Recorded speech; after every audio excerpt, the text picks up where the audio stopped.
बिस्मिल्लाहिर्रहमानिर्रहीम। ये स्टूडेंट्स, आज हम अपने करंट अफेयर्स के बेसिक लेक्चर्स में अफ्रीका कॉन्टिनेंट के ऊपर बात करेंगे कि अफ्रीका कॉन्टिनेंट कहाँ पे है और उसके कितने पार्ट्स वगैरह हैं और कौन सी ऐसी बेसिक इंफॉर्मेशन है जो कि हमारे लिए हमारे पेपर में रेलेवेंट है। और पाकिस्तान से अगर कोई किसी कंट्रीज का या अफ्रीका का ओवरऑल कोई रिलेशन बनता है तो वो कैसे बनता है और पाकिस्तान के हालात में अफ्रीका हमारे लिए किस तरह से इम्पोर्टेंट है। तो इसमें हम देखते हैं कि सबसे पहले हम अफ्रीका का ओवरऑल मैप देखते हैं। ये अफ्रीका है हमारे सामने, जो कि ग्रीन में शो हो रहा है वर्ल्ड मैप में। और आप अगर इसको थोड़ा सा नोट करें तो इधर ये सारा एशिया का इलाका है जो हम पहले डिस्कस कर चुके हैं। ऊपर वाली साइड पे ये सारा जो है वो यूरोप है, ये भी हम पहले डिस्कस कर चुके हैं। तो इस तरह से ये पाकिस्तान है। ये जो ये वाला मैप नजर आ रहा है ये पाकिस्तान है। अच्छा, अब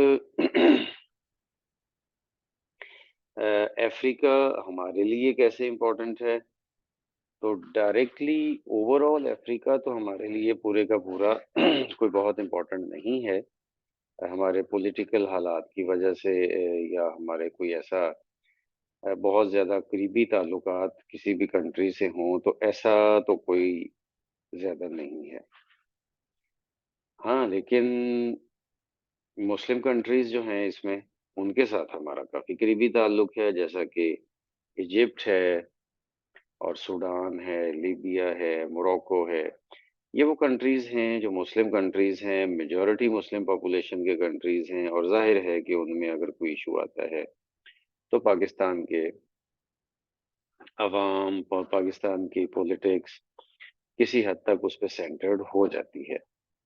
अच्छा, और एक तो ये ताल्लुक है कि हमारा इस्लाम वाला ताल्लुक है इन कंट्रीज के साथ, कि हमारा रिलीजन सेम है most of the countries of this area. अच्छा, और दूसरी बात ये है कि पाकिस्तान से ये ये चाइना है। ये चाइना है। चाइना पाकिस्तान से गुजर के जो सी पैक बना रहा है पाकिस्तान में, वो सी पैक पाकिस्तान से गुजार रहा है। और चाइना इस सारे लंबे रास्ते को अवॉइड कर रहा है और अवॉइड करके वो पाकिस्तान में से सी पैक गुजार के उसका और भी बहुत सारे मकासद हैं सी पैक बनाने के चाइना के। लेकिन चाइना का एक बहुत बड़ा मकसद जो है वो सी पैक जो पाकिस्तान से गुजर रही है और सी पैक के थ्रू वो टच करना चाहता है अफ्रीका को। ये अफ्रीका को क्यों? क्योंकि इस वक्त अगर देखा जाए ना ओवरऑल, तो पूरी दुनिया में अफ्रीकन कॉन्टिनेंट ही है जो कि द मोस्ट बैकवर्ड कहा जा सकता है। अब जो द मोस्ट बैकवर्ड है, वो अंडरस्टूड है कि जो बैकवर्ड होगा उसमें तरक्की के ज्यादा चांसेस हैं। तो चाइना की जो प्रोडक्ट्स हैं, चाइना अपनी मार्केट को अफ्रीकन मार्केट तक ले जाना चाह रहा है, काफी हद तक वो ले जा भी चुका है। लेकिन यह है कि बहरहाल वो अपनी अफ्रीकन मार्केट को टारगेट कर रहा है, जिसमें सी पैक उसके लिए बहुत इंपॉर्टेंट है।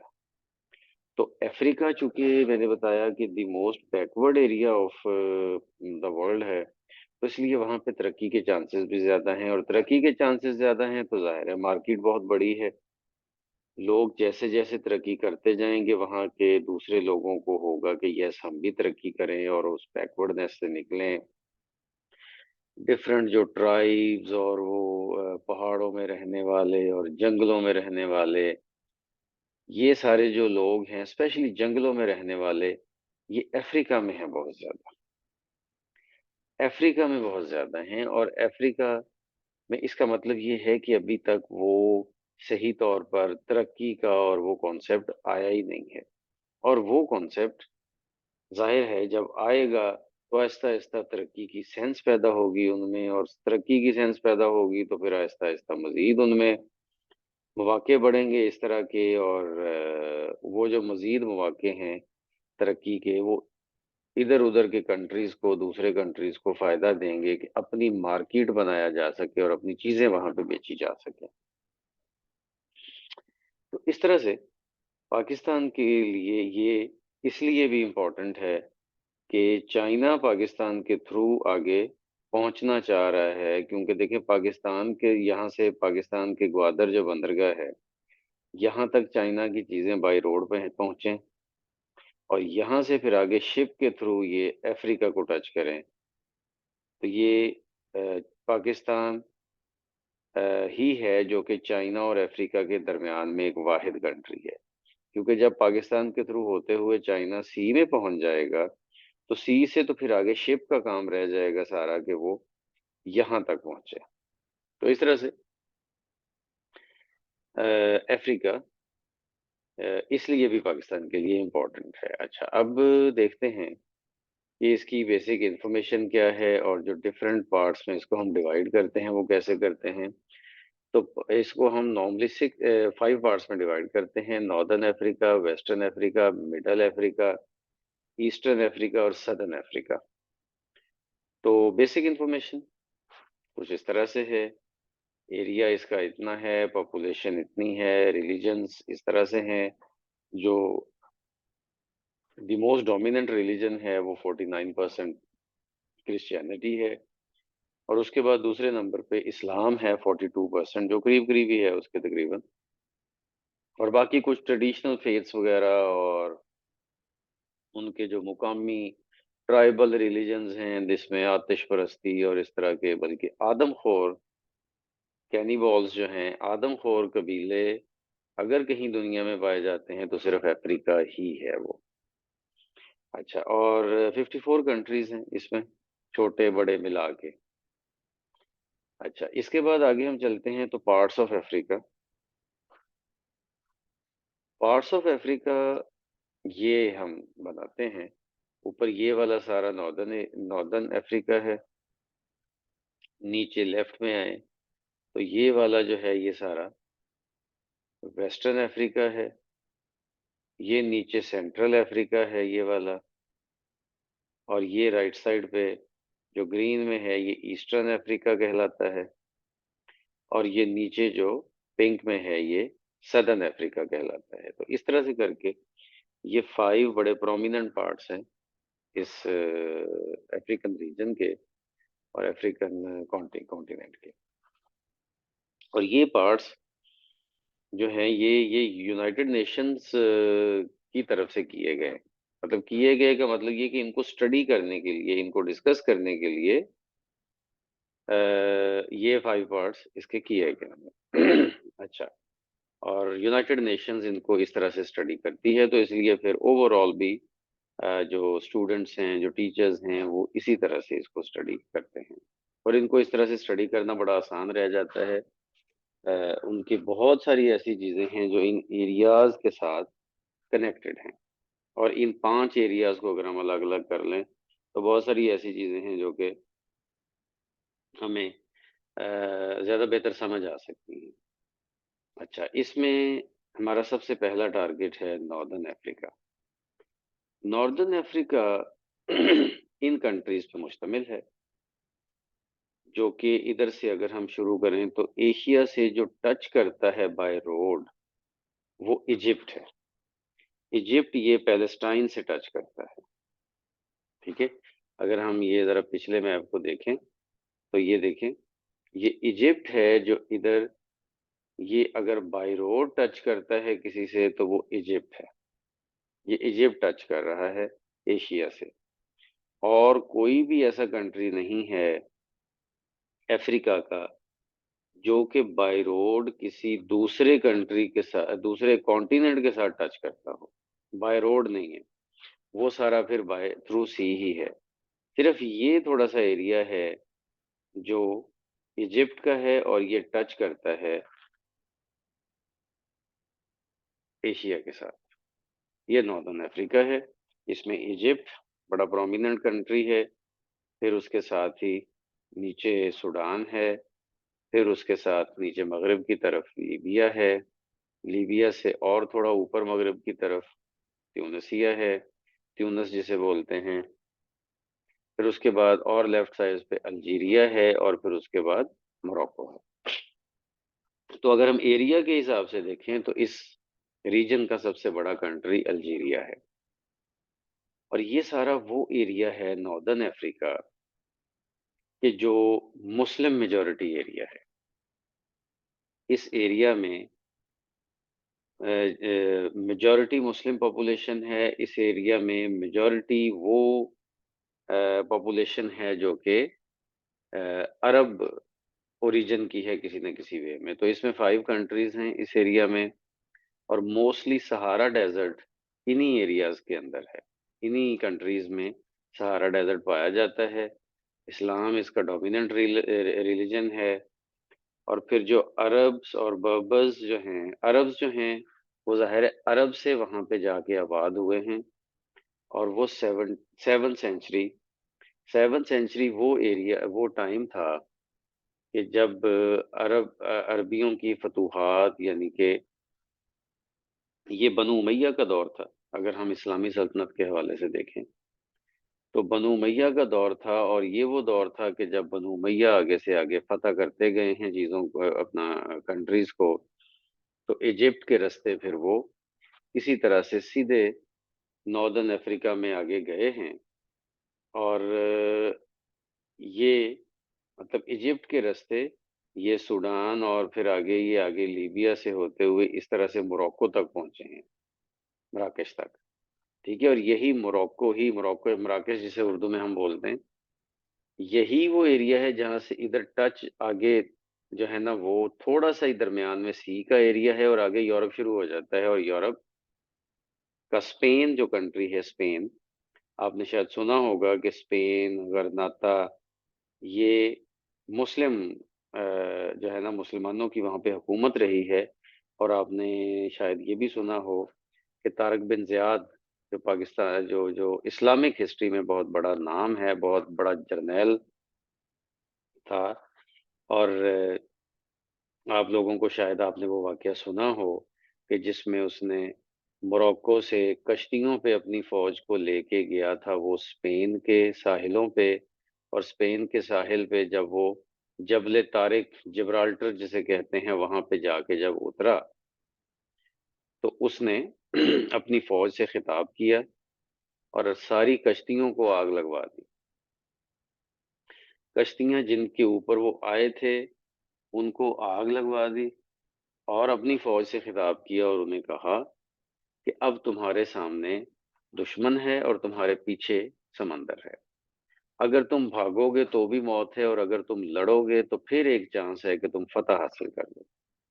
तो वो ऐसे ही हुआ कि वो लड़े और स्पेन के एरिया पे उन्होंने फतह हासिल की और वहां पे मुसलमानों की कोई तकरीबन 300 साल हुकूमत रही। अच्छा, बहरहाल ये वो नॉर्दर्न अफ्रीका का एरिया है जहाँ पे मेजॉरिटी मुस्लिम पॉपुलेशन है। और अरब ओरिजिन के लोग भी यहीं पे ज़्यादा पाए जाते हैं। और इन सारी जो कंट्रीज़ हैं उन सब में अ, अरब पॉपुलेशन काफ़ी ज़्यादा है जिसकी वजह से ज़्यादातर इसमें जो अरब ओरिजिन के लोग हैं जो 7वीं सेंचुरी से यहाँ पे आए थे, क्योंकि वो बाहर से आए थे, ज़्यादा पढ़े लिखे थे, ज़्यादा डोमिनेंट थे। अब तो खैर अरब और बर्बर बेसिक इनकी पॉपुलेशन थी। अब तो इतना ज़्यादा फ़र्क उसमें नहीं है। सारों की आपस में रिश्तेदारियां हो गई हैं, सब एक ही बन गए हैं। और आपको पता है कि 7th सेंचुरी किधर है और अब इस वक्त हम 21st सेंचुरी में हैं। मतलब ये है कि 1300 साल से ज्यादा का अरसा गुजर चुका है। तो लेकिन ये है कि अरब जो बाहर से गए थे वो ज्यादा पढ़े लिखे थे। उनका कल्चर और उनकी शायरी और उनकी लैंग्वेज, उनकी ट्रेडिशन, वही सारा कुछ डोमिनेंट है इस एरिया में। लोकल इस नॉर्दर्न अफ्रीका की जो लैंग्वेजेस हैं वो उतनी ज़्यादा यहाँ पे डोमिनेंट नहीं हैं, लोकल एरियाज में हैं, लेकिन ज़्यादातर ये अरबी बोलने वाले कंट्रीज कहे जा सकते हैं। अच्छा, उसके बाद फिर आगे हम चलते हैं तो हमें पता चलता है जी, नेक्स्ट हमारा टारगेट है western Africa. Western Africa, northern Africa के नीचे लेफ्ट साइड पे आपको ये सारे जो कंट्रीज मिलेंगे, ये सारे वेस्टर्न अफ्रीका के कंट्रीज। वेस्टर्न अफ्रीका के कंट्रीज में ये नाइजर, माली, मोरितानिया, केप वर्डे, गैम्बिया, और फिर ये नाइजीरिया, और ये छोटे छोटे ये जो सारे 1 से लेकर 10 तक हैं, बर्किना फासो, बेनिन, टोगो, गाना, आइवरी कोस्ट, लाइबेरिया। लाइबेरिया वही जिनका शेर बहुत मशहूर होता है, जंगल है ना लाइबेरिया के, ये सारी ज्यादा जंगलों का एरिया है। फिर Sierra Leone, Guinea, Guinea Bissau and Senegal. ये वो कंट्रीज हैं जो कि वेस्टर्न अफ्रीका के कंट्रीज है। इन कंट्रीज में जो सबसे ज्यादा आबादी वाला कंट्री है वो नाइजीरिया है। नाइजीरिया में आबादी सबसे ज्यादा है। नाइजीरिया में ही काफी हद तक जो है वो मतलब इस्लाम ही डोमिनेंट रिलीजन है नाइजीरिया में भी, और आबादी ज्यादा है। माली का ये कंट्री रकबे के लिहाज से सबसे ज्यादा है। तो इसी तरह से हम इसको कुछ इस बेसिक इंफॉर्मेशन की तरफ से भी पढ़ सकते हैं कि इसमें 16 कंट्रीज हैं। मेजर रिलीजन इस एरिया का भी इस्लाम है, और नाइजीरिया इसमें सबसे बड़ा कंट्री है। और इस एरिया में जो और चीज़ें जहन में रखने वाली हैं वो ये देखें कि इस एरिया के हर तरफ भी, मतलब वेस्ट वाली साइड पे भी और नीचे वाले की साइड पे भी, ये अटलांटिक ओशन का एरिया है। ये अटलांटिक ओशन का एरिया ये कहलाता है। तो ये वेस्टर्न अफ्रीका है। ये भी मतलब अगर हम कहें कि नॉर्दर्न अफ्रीका के बाद ये वाला एरिया है जो कि काफी डेवलप्ड एरिया कहा जा सकता है, लेकिन बहुत ज्यादा डेवलप तो बिल्कुल भी नहीं है ये। बहरहाल ये है कि किसी हद तक डेवलप एरिया इसे कहा जा सकता है। असल में डेवलप होने में ना आप जरा गौर करें कि आप अपने मतलब इधर पाकिस्तान में भी जरा गौर करें कि जो एरियाज रोड्स के थ्रू वेल कनेक्टेड होते हैं दूसरे एरियाज के साथ, वो डेवलप जल्दी हो जाते हैं। ऐसे ही ये है कि चूंकि नॉर्दर्न अफ्रीका का एरिया रोड के थ्रू ज्यादा क्लोजली कनेक्टेड है बाकी एरिया से, अ, और रोड के थ्रू तो खैर ये इजिप्ट के साथ, एशिया के साथ ही कनेक्टेड है, लेकिन मोरक्को बहुत करीब है यूरोप के। मोरक्को बहुत ही करीब है, दरमियान में समंदर का कोई बहुत ज्यादा फासला नहीं है। तो इसलिए नॉर्दर्न अफ्रीका ही सबसे ज्यादा डेवलप्ड है। जैसे जैसे आप नीचे चलते जाएंगे वैसे वैसे आपको डेवलप्ड एरियाज कम मिलेंगे। तो इस तरह से ये वो एरिया है जिनका जिसका मेजर रिलीजन तो इस्लाम ही है, लेकिन इनके ट्रेडिशनल रिलीजन्स भी काफी ज्यादा हैं, और वो भी यहाँ पे पाए जाते हैं। और क्रिश्चियनिटी भी दूसरे नंबर का रिलीजन है यहाँ पे आबादी के लिहाज से। तो बाकी दूसरा मैंने आपको बता दिया कि नाइजीरिया इस इलाके का सबसे बड़ा कंट्री है, जो सबसे ज्यादा पॉपुलेशन जिसमें पाई जाती है। अच्छा, फिर उसके बाद है जी मिडल अफ्रीका। मिडल अफ्रीका ये वाला कंट्री है, ये वाला सॉरी एरिया है, इसका रीजन है, जिसमें के ऊपर चाड जो कि लीबिया से टच करता है, और चाड और कैमरून और सेंट्रल अफ्रीकन रिपब्लिक्स और सेंट्रल अफ्रीकन रिपब्लिक्स, और ये डेमोक्रेटिक रिपब्लिक ऑफ कॉन्गो, और इधर कॉन्गो, सिर्फ कॉन्गो, और इधर फिर गिनिया और गैबोन, और नीचे अंगोला। ये सारे कंट्रीज पाए जाते हैं वेस्टर्न अफ्रीका में, मिडल अफ्रीका में सॉरी। ये मिडल अफ्रीका है, और मिडल अफ्रीका ज्यादातर जंगलों के ऊपर जो है ना वो इनका मतलब है। और यही वो है एरिया जो जिसको हम the most backward region of this area हम कह सकते हैं। और ट्रेडिशनल रिलीजन्स इनके ज़्यादातर इसी एरिया में एक्सरसाइज होते हैं, और इसमें इस्लाम और क्रिश्चियनिटी भी हैं और काफ़ी तादाद में इसमें हैं। बट ट्रेडिशनल रिलीजन्स तीसरे नंबर पे आते हैं। बट ओवरऑल अगर हम सारे रिलीजन्स का की परसेंटेज देखें, तो ट्रेडिशनल रिलीजन्स और ट्राइबल चीज़ें और वो सारा इस एरिया में सबसे ज़्यादा एक्सरसाइज किया जाता है। और मिडल अफ्रीका में 9 कंट्रीज हैं। मेजर रिलीजन्स यहाँ पे इस्लाम और क्रिश्चियनिटी और ट्रेडिशनल अफ्रीकन रिलीजन्स ये सारे पाए जाते हैं। इस्लाम और क्रिश्चियनिटी फिर भी तादाद में ज़्यादा हैं, लेकिन अगर हम देखा जाए ना, ट्रेडिशनल अफ्रीकन रिलीजन्स की अपनी इंटरनल परसेंटेज निकाली जाए तो वो इन पांचों एरियाज में मिडल अफ्रीका में ज़्यादा पाए जाते हैं। और डेमोक्रेटिक रिपब्लिक ऑफ कॉन्गो, ये जो कंट्री है ये इस एरिया का सबसे बड़ा कंट्री भी है और सबसे ज्यादा आबादी वाला कंट्री भी है। मतलब रकबा भी इसी का ज्यादा है, डेमोक्रेटिक रिपब्लिक ऑफ कॉन्गो। और आबादी भी इसी की सबसे ज्यादा है। इसके आगे जी ईस्टर्न अफ्रीका। ईस्टर्न अफ्रीका ये राइट साइड वाला वो एरिया है जो कि एशिया के करीब है। ये ज़ाहिर है कि ये जो अपना इजिप्ट और सूडान भी आप इसको ईस्टर्न उसमें शामिल तो कर सकते हैं, लेकिन ये नॉर्दर्न अफ्रीका में शामिल होते हैं। लेकिन ये ईस्टर्न अफ्रीका के ये वाले कंट्रीज हैं जिसमें के एरिट्रिया, एथोपिया, जिबूती, सोमालिया।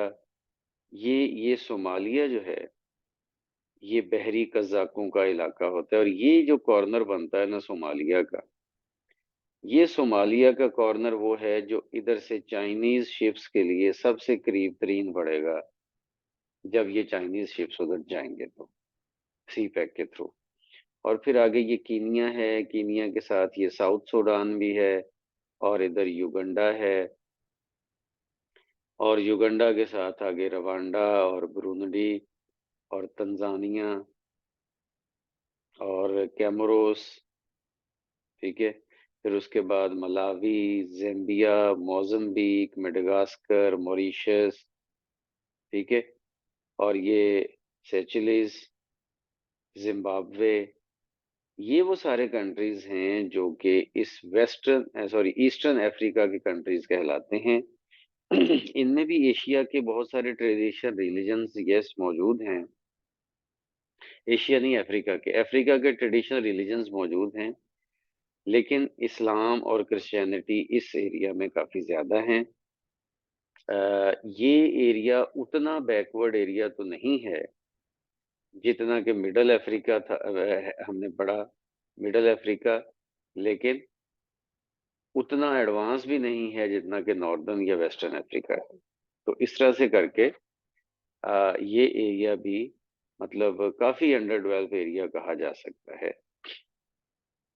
और इस एरिया में सबसे बड़ा जो the most populace of all सब रीजन्स ऑफ यस अफ्रीका, ये बड़ी इंपॉर्टेंट बात समझने वाली है कि अगर हम सारे पांचों सब रीजन्स की आबादी देखें तो उसमें सबसे ज्यादा आबादी यहाँ पे पाई जाती है।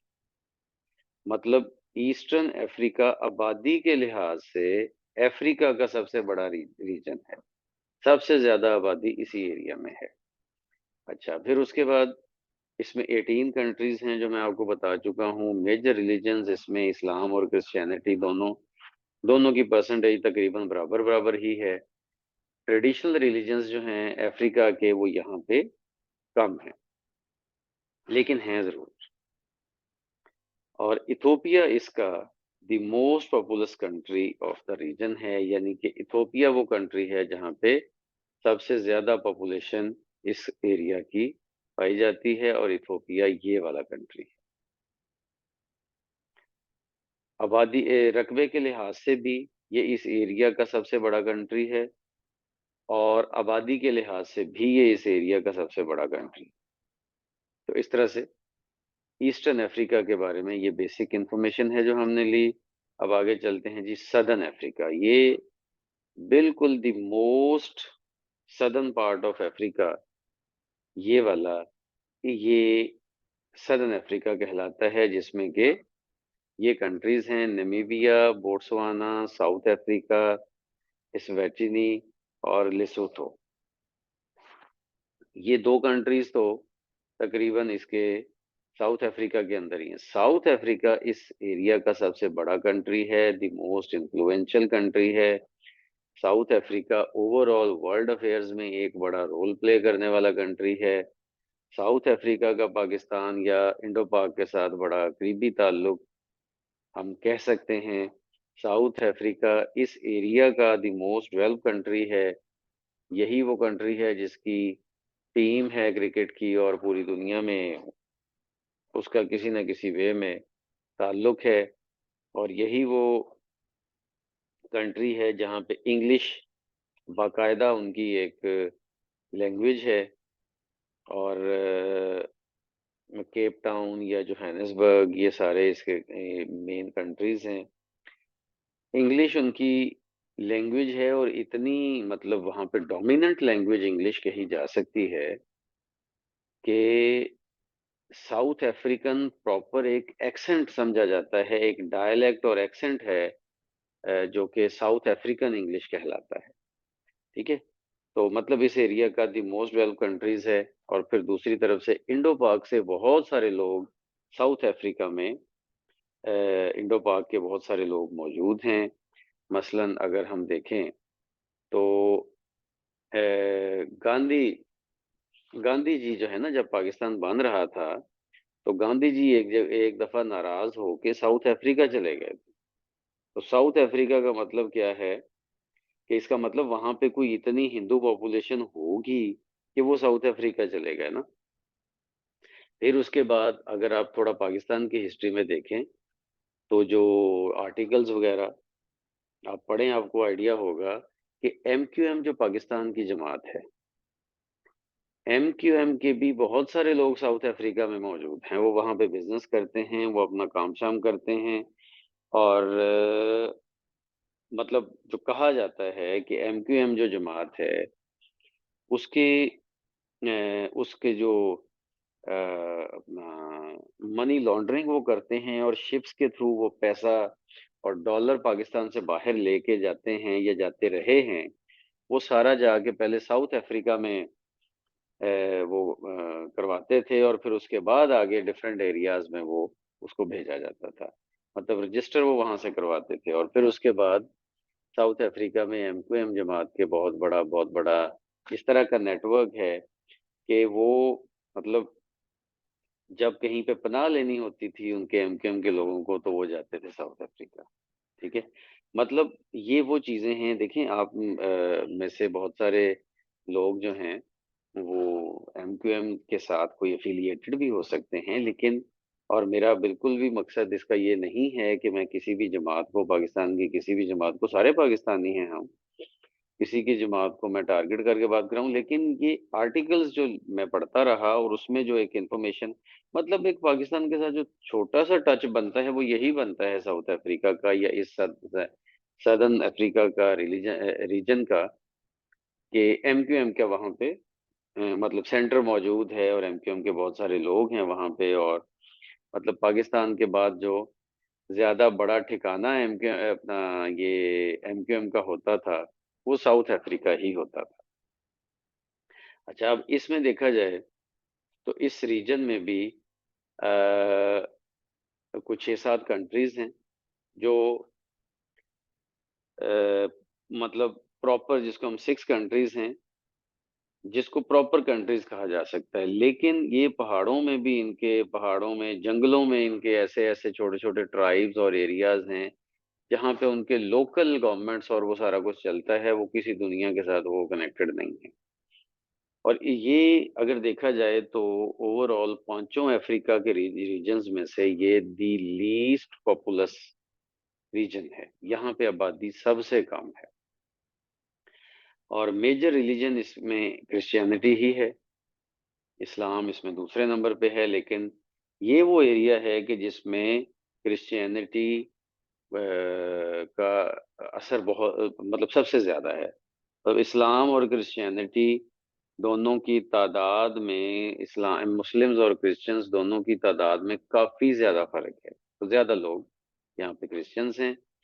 साउथ अफ्रीका इस एरिया का सबसे बड़ा कंट्री भी है, द लार्जेस्ट भी है और द मोस्ट पॉपुलस भी है। आबादी के लिहाज से भी सबसे बड़ा है और रकबे के लिहाज से भी सबसे बड़ा ये कंट्री इसमें है, ये आप देख सकते हैं। और बाकी कंट्रीज भी जो इसके इस एरिया के हैं, वो ज़्यादातर साउथ अफ्रीकन इन्फ्लुएंस में ही हैं। तो इस तरह से स्टूडेंट्स हमने ये 5 डिफरेंट रीजन्स जो सब रीजन्स ऑफ अफ्रीका कहे जा सकते हैं, उनके ऊपर एक डिटेल में बात की और एट द एंड यही कहा जा सकता है कि अफ्रीका नंबर 1 तो ये है कि द मोस्ट बैकवर्ड कॉन्टिनेंट है, इसमें तरक्की के बहुत ज़्यादा चांसेस हैं। इसमें लोगों को अभी पूरी दुनिया के साथ ओवरऑल इनका वो कनेक्शन नहीं है जो कि बाकी कॉन्टिनेंट्स का है, बाकी कंट्रीज का है। जो डेवलप्ड दुनिया है उसके साथ इसका सबसे कम ताल्लुक अगर है किसी कंट्री का, किसी कॉन्टिनेंट का, तो वो इसी एरिया का कहा जा सकता है। तो यहाँ पे हम आज इस लेक्चर को कंक्लूड करते हैं। आज के लिए इतना ही। See you in the next lecture. अल्लाह हाफिज।